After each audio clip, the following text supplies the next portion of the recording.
Hey man, they kind of told Shedeur like right before practice that he wasn't going to be getting the first team reps today. Today was supposed to be his day. And as soon as I heard that, I said, oh yeah, it begins. That is the moment this stopped looking like an ordinary quarterback rotation. According to G. Bush, Shedeur Sanders was told right before practice that the first team reps expected to come his way were not happening. And that immediately raises the question NFL Pulse has to follow all the way through. Was Cleveland simply testing a young quarterback, or had the competition already started moving in a direction the public had not been told about? It's not a referendum on Deshaun Watson. It's a test for Shedeur Sanders. How you handle it. How did you handle adversity? Because the only way that you can really test somebody, and that's definitely a test. And notice how G. Bush frames it. He does not immediately call this sabotage. He calls it a test. That distinction matters because coaches absolutely create uncomfortable situations to see how players respond when a plan changes, when reps disappear, or when something feels unfair. But there is another part of his eyewitness account coming later that makes this much harder to dismiss as a routine adversity drill. And I said, usually coaches have these things that they'll do. We all know that we play football. You come out, all of a sudden, they'll start practice over. You guys aren't being ready to go. You guys are coming out here. You're looking forward to a day off. You know what, coach? Start it over. Start this practice over right now. You'd be like, okay, I knew this was coming. That comparison explains the coaching logic better than almost anything else in the source. Sometimes the stress is intentionally manufactured. The player may have done nothing wrong, yet the staff changes the conditions because they want to see who stays locked in when frustration enters the equation. If that is what happened with Shedeur, then the real evaluation was not just whether he could complete passes. It was whether his mechanics, body language, decision-making, and preparation would survive disappointment. For a rookie quarterback already carrying enormous attention into camp, that is a legitimate thing for Cleveland to measure. But there is a catch. A test only makes sense if the performance inside that test still matters. If you tell a quarterback he is competing, reduce his opportunity, watch him respond well, and then the depth chart never reacts to what he actually puts on tape, people are naturally going to question what the competition really means. That does not prove the Browns had predetermined anything. It does mean the standard has to stay consistent enough that players and observers can understand what is being rewarded. And Shedeur, is being who he is. I thought he came out and he played pissed off. Came back, got to his back foot, throw the ball, completion. Velocity on the ball, everything. So in the periods that we saw where it was, okay, I'm with the twos, well, let me go ahead and make the most of my twos. And I thought he still played and came out. And that is the first important piece of evidence in Shedeur's favor. G. Bush says Sanders did not unravel. He describes him getting to the top of his drop, delivering the football with velocity, completing throws, and making the most of second-team work. That is exactly the response Cleveland should want if this really was an adversity test. This is where the conversation needs to stay disciplined, because there are two very different claims floating around. One is that Sanders was deliberately being sabotaged. The transcript does not establish that. The other is that he apparently lost expected first-team opportunities, despite continuing to practice well. That is what the eyewitness account actually supports. And if you are evaluating quarterbacks, that distinction matters. You cannot jump from unusual rep distribution to a conspiracy, but you also cannot tell fans to ignore unusual rep distribution when those reps are the currency of a quarterback competition. First-team work is not ceremonial. It determines which protection calls a quarterback gets to make with the top offensive line, which timing he develops with the leading receivers, which defensive looks he sees, and how much meaningful evidence the staff can collect against its strongest practice personnel. So when Sanders stays crisp with the twos, that is encouraging. It is not identical to proving he would have done the same thing with the ones. That is precisely why the lost opportunity became the story. So we go to team reps, right? We're looking around. We're like, yo, where is all of these? Gee, have you been cloned? What happened? So they come out. Everybody is like this. What? Like, what happened? Like, we was looking. People was asking, like, guys on the sideline, what's going on? Then the confusion spreads beyond Sanders himself. G. Bush describes people on the sideline looking around and asking what happened. That matters, because this apparently was not presented as some obvious injury limitation or visible performance collapse. From the perspective he describes, people expected to see Shedeur in that portion of practice and suddenly did not. Now, that still leaves room for completely ordinary football explanations. Coaches can alter scripts because of installation priorities, personnel groupings, workload management, or something they want to evaluate with another quarterback. The mistake would be pretending we know Cleveland's internal reasoning when the transcript never gives us that answer. But the opposite mistake is acting as if reps carry no message at all. They do, especially at quarterback. Every practice period is a limited resource, and when one player receives a larger share of snaps with starters, he receives a larger opportunity to build trust with the staff. That is why this story generated such a reaction. The frustration is not simply Shedeur deserves everything. The more reasonable question is, if this is an open competition, how exactly is opportunity being allocated? And keep that question in mind, because the next detail is where the crowd itself apparently started reacting. So we looking around, and then Watson got all the first team reps. All of them. No. All of them. Like, when I say all, I mean, it was like 7-on-7.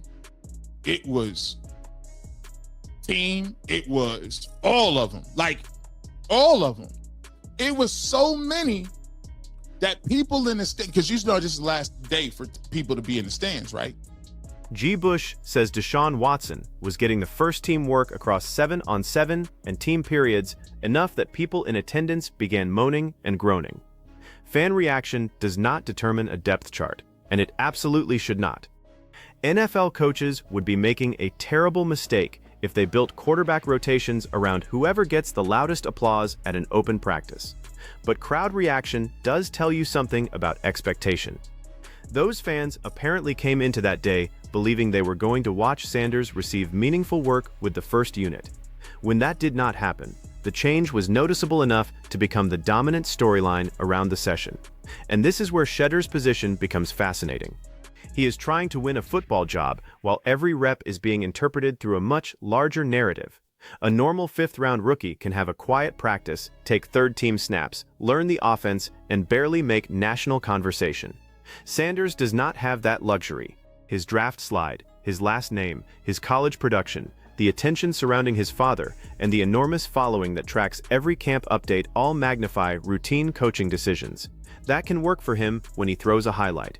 It can work against him when he loses reps. Every ordinary football development becomes evidence in somebody's larger argument. So if you are on Shedeur's side, the best argument is not that Cleveland owes him the starting job. It is that the staff should create enough comparable opportunities to make its evaluation credible. And if you think Watson should be ahead, your best argument is not that Sanders should simply accept fewer chances. It is that Watson must justify those chances with clearly better command and execution. That is the competition, not popularity, not contract size, not internet pressure, performance. Moaning and groaning like, bro, what's going on? They're like, where's Shedeur at? They're like, he hurt? He tired? What's going on? And then it really got nasty work. It got nasty. Because guess what? It's like Dylan started getting some reps. They're like, oh, listen, if you want to mess with Deshaun, that's cool. Then G. Bush introduces another wrinkle. Dillon Gabriel getting work while Sanders remained out of the first team sequence. And that is the kind of detail that intensifies the suspicion, because now the question is no longer just Sanders versus Watson. It becomes how Cleveland is distributing developmental work across the entire room. Again, we cannot infer motive from one practice rotation. But from Sanders' perspective, this is exactly why every snap matters. He is not only competing with a veteran quarterback, he is competing for his position inside the rookie hierarchy, for backup status, for developmental investment, and ultimately for the confidence of the coaching staff. Quarterback rooms are not evaluated on one linear scoreboard where whoever throws the prettiest pass automatically moves up. Coaches grade operation at the line: timing, footwork, protection identification, decision speed, command in the huddle, situational football, turnovers, consistency, and whether a quarterback is executing the concept exactly as designed. Fans usually see the finish of the play. Coaches are grading everything that happened before the ball left the quarterback's hand. That is important context before anybody declares Sanders clearly won or clearly lost a practice based on a few visible throws. But it also gives Cleveland a responsibility. If its internal grade differs dramatically from what observers believe they are watching, eventually the staff has to live with the consequences of that evaluation. The NFL does not grade teams on whether their process sounded sophisticated. It grades them on whether they identified the right quarterback. And if you follow these quarterback battles closely, subscribing to NFL Pulse is the easiest way to keep the entire timeline straight, because this story is going to turn on more than one viral practice clip. So now Deshaun Watson is in practice, right? So we watching. And let me just be clear with y'all. So when Deshaun Watson was going up and down the field, he was making some good throws. He was cooking today, right? But let me tell you something about the way this works. The cooking had already started by developing that confidence earlier in the last part of the week. Now we get to the strongest counter-argument in the entire discussion. Watson apparently had a good day. G. Bush says it directly. Deshaun was making throws and cooking. That cannot be edited out just because it complicates the pro-Shedeur argument. If Watson performed well, he deserves credit. Quarterback competitions become pointless if every positive rep from one player is dismissed because fans prefer the other one. And if Cleveland had seen Watson improve through the week, giving him extended first-team work could simply reflect that trajectory. But listen carefully to what G. Bush adds. He argues that Watson's confidence had been built through the structure of previous periods and previous days. In other words, the environment around a quarterback can help generate the performance that later becomes evidence for giving him even more opportunity. That is a subtle point, and it gets us closer to the real issue. Reps create performance, but performance also earns reps. It is a feedback loop. A quarterback who repeatedly works with the starting offense gets more familiar with the protection, receivers, cadence, and timing. That familiarity can produce better practice results. Those results can then justify another round of first-team reps. Meanwhile, the quarterback working with backups may be asked to overcome less experienced protection or different receiver timing and then be judged against the cleaner operation of the starter group. That does not mean coaches are rigging the outcome. It means quarterback competitions are never scientifically controlled experiments. The variables are different. So the question is not merely who looked better today. It is whether Cleveland is giving each serious contender enough representative work to determine how much of that performance belongs to the quarterback and how much belongs to the environment around him. That is where fans who believe Sanders is getting a raw deal have a legitimate football argument without needing to claim a conspiracy. Because if you was there every single day, you started to piece it together because you started to see, okay, we started with the goal line easier throws, okay? You know, then we started with the install period. So now we break it down, let's go to an install period. So now there ain't really chances to even be throwing picks and doing much. And once again, I say, listen, Deshaun Watson made those throws. However, when you watch what's going on, these throws are the east-west stuff. They're crossing routes. He made a really nice deep throw to. And this clip strengthens the Watson side again. G. Bush describes easier goal line and installation work, then notes a very good deep throw to Isaiah Bond, and explicitly says he is not taking anything away from Watson. That is exactly how this debate should be handled. Acknowledge what happened, then debate what it means. One impressive deep ball does not settle a competition. Neither does one impressive Shedeur throw. What matters is the accumulation of evidence. If Watson is improving, operating the offense cleanly, and connecting downfield, Cleveland has every right to increase his work. If Sanders is also consistently executing and creating quality throws, then Cleveland needs to continue testing that performance against stronger personnel. The problem for everybody outside the building is that practice reports give us fragments. One observer notices a deep completion, another focuses on an interception. Somebody tracks first-team snaps, somebody else grades only 7 on 7. Then social media turns those fragments into definitive verdicts. Actual NFL evaluation is messier, but contracts and organizational history make this particular competition even more sensitive. Watson is not treated in the public conversation like a random veteran camp arm. Sanders is not treated like a random developmental rookie. Every decision around both quarterbacks is loaded with assumptions about what Cleveland wants to happen. That is why transparency through repetition matters, not public explanations after every practice. Just enough consistent rep distribution over time that the eventual decision looks connected to the work.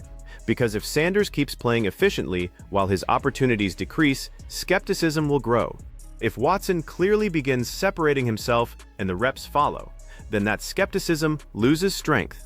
The next several practice sessions are far more revealing than any single day. What's happened at practice? This is more for you in the context in Shedeur Sanders. First, let me talk to Shedeur Sanders. Shedeur Sanders didn't play bad at practice. He hasn't played bad at practice since we've been here. The thing I think Shedeur Sanders is fighting is the same thing that we fight in life all the time. One of the biggest... Now G. Bush pulls the discussion away from Cleveland's coaches and puts the spotlight directly on Shedeur. He says Sanders has not practiced badly during the stretch he observed, but the bigger battle may be psychological. How does a young player handle the feeling that outside forces are constantly evaluating everything about him? This might be the most important layer in the entire story. Shedeur entered professional football with an unusual amount of noise already attached to him. The evaluation was never going to remain strictly about completion percentage or arm talent.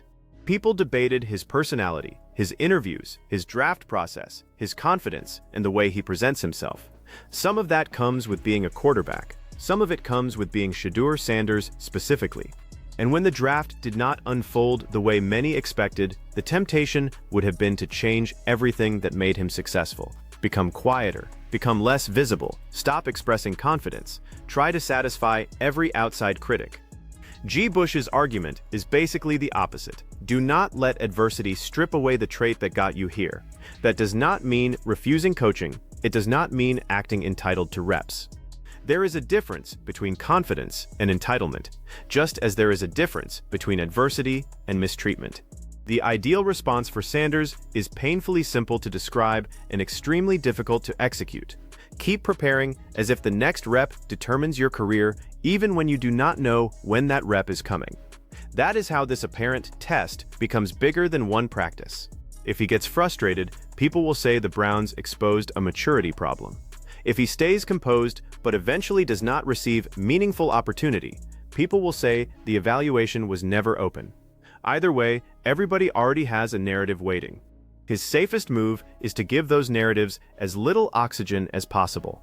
Be on time, know the offense, protect the football, execute the concepts, respond to coaching, make the throws, force the argument back onto tape.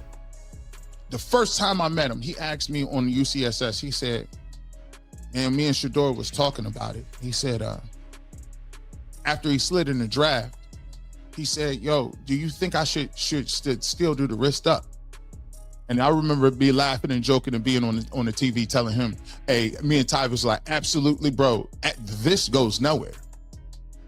Absolutely. He said, dang, you know, you feel like I said, no, that's your superpower. And there is the callback to the draft slide. G. Bush says that after Sanders fell in the draft, there was discussion about whether he should still carry himself with the same confidence. And his answer was essentially yes, because he views that confidence as Shedeur's superpower. That sounds motivational, but there is a real football point underneath it. Quarterback may be the worst position in professional sports for somebody who needs constant external validation. You can play well for 3 quarters and be judged on 1 fourth-quarter interception. You can lose because of protection, defense, drops, or coaching, and still have the result placed on your name. You can win and be told somebody else carried you.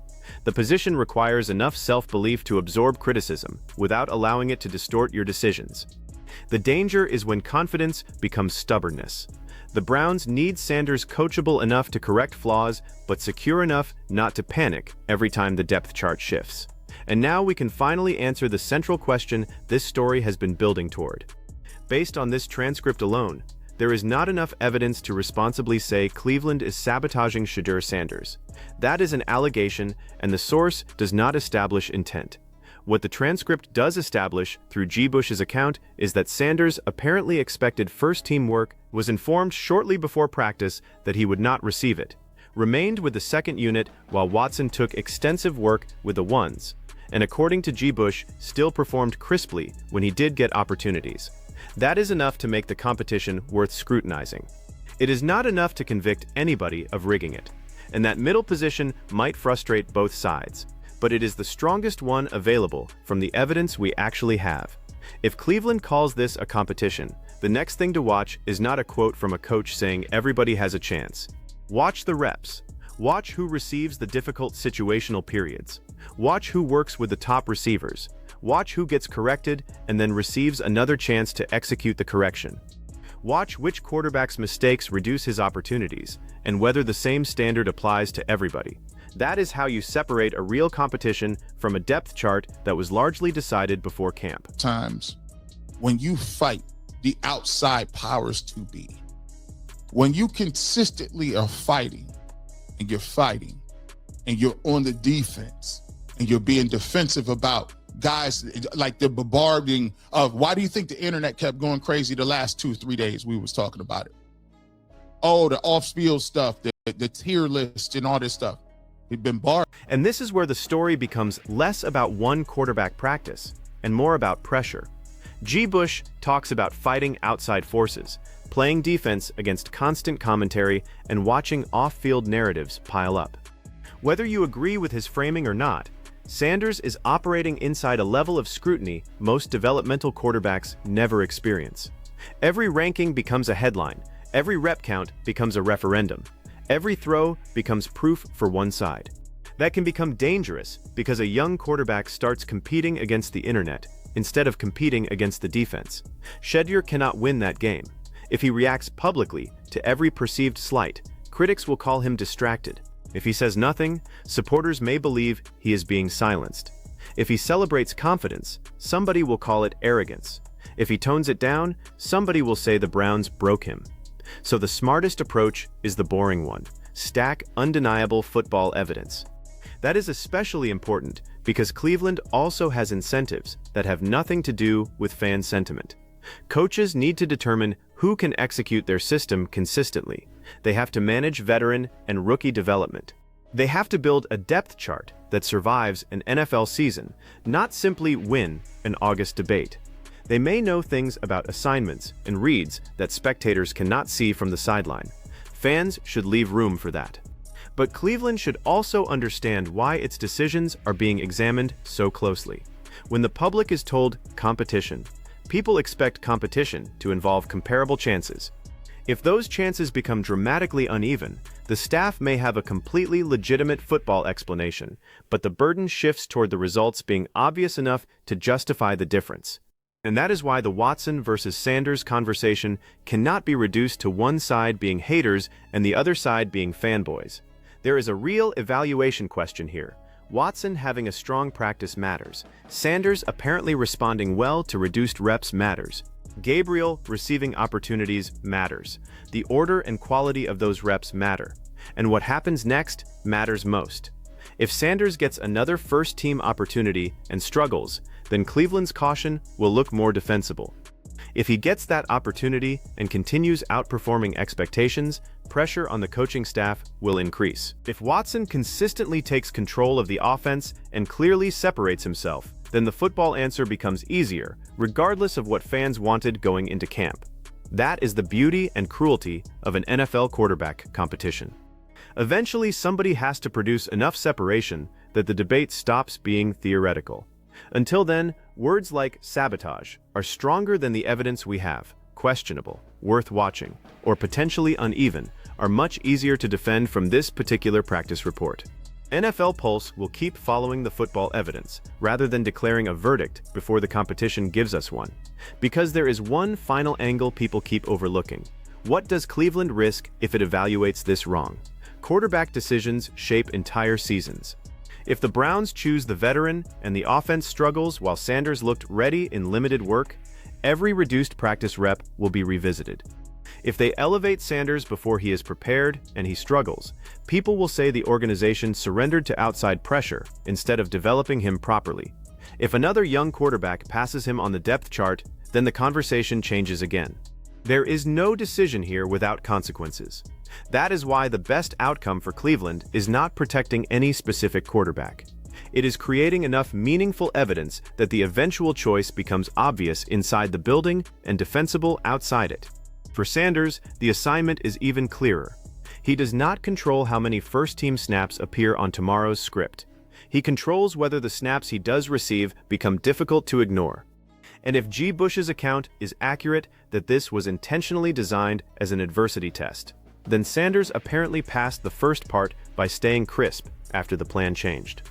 The second part is harder. Can he keep responding that way if the uncertainty continues for days or weeks rather than one afternoon? That is where careers are shaped. A talented quarterback can survive one bad practice. A confident quarterback can survive one disappointing rotation.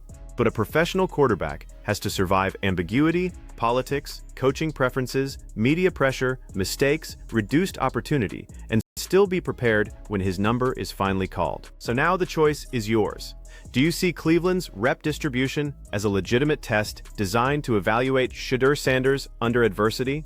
Or do you think the Browns are already signaling that this quarterback competition is not as open as it sounds? Subscribe to NFL Pulse and tell me which side the actual practice evidence has you on.